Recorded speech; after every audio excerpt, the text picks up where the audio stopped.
blown down in a strong wind, my Katrina. Later, because I'd behaved at Mass and hadn't told Mum about the stop at the phone box on the way back, Dad gave me £2 to spend at Riley's on stickers and sweets. It was also the day that Jerry left the Spice Girls. With loved ones and family pets all still alive and kicking at this point, Jerry's departure was the first sense of loss I'd experienced in my 8 short years, the first stab of betrayal. It was Jackie who broke the story, a fantastic coup for an English girl abroad, and I can still see her now, hurtling towards me across Duffy's field, her voice breathless with scandal, completely betraying the cool-as-ice image she'd been emulating since meeting Maryanne Doyle earlier in the week. "Can you believe it? The bitch! The fat ginger Judas! So much for friendship never ends! Are you okay, little one?" I wailed into her armpit with all the power and persistence of a colicky baby. "There's a helpline you can ring," Jackie said, hugging me in the way that only big sisters can, smothering me in a cloud of menthol cigarettes and CK1. "I'll walk you to the phone box later if you like. Or I think I saw that Maryanne girl with a mobile. She might lend it to us if we give her something. Do you still have that £2? I didn't have the £2. And I didn't have any stickers or sugary things to show for it either. No sooner was it in my hand than Noel, my older brother and monumental shitbag, had snatched it away, warning me I wouldn't see my 9th birthday if I even thought of grassing him up. While I was fairly sure he wouldn't harm me, he was way too scared of Dad for a start. The mere threat of Noel's presence with his red sniffy nose and jagged dirty nails was enough to render me silenced and, frankly, most days I wished he was dead.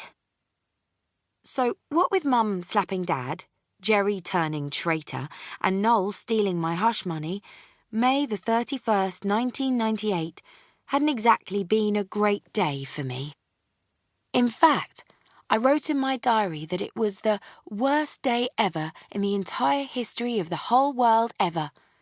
Even worse than the day I'd been sick on the escalators in Brent Cross and Noel told everyone I had AIDS. It was so bad, I hadn't even noticed Maryanne was missing. Maryanne was Jackie's friend, so Jackie insisted anyway. I never saw them exchange anything other than the odd funny fag and backhanded compliment.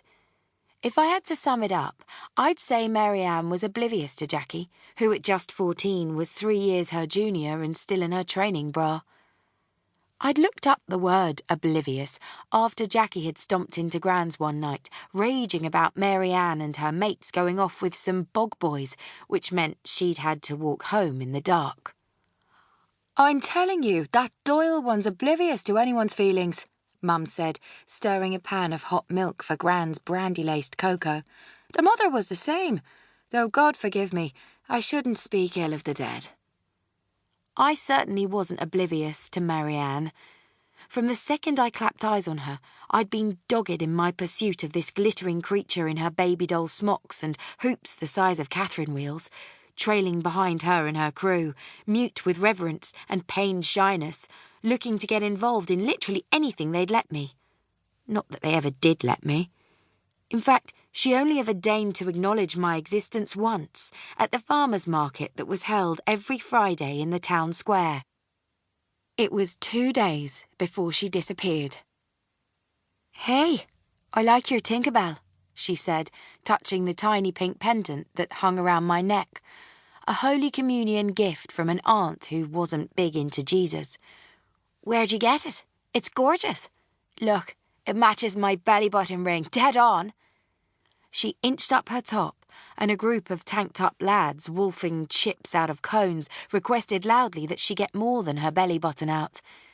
Maryanne wasn't ruffled, though. She just flicked them the V's and turned back to me. But then, Maryanne wasn't exactly short of admirers. With her licorice black curls and blossom pink pout, most boys turned into cartoon clichés around her. Eyes out on stalks, steam billowing from ears, blood-red hearts pumping outside their puny adolescent chests. And it wasn't just the boys either. It was the men, the husbands, the dads. Dad told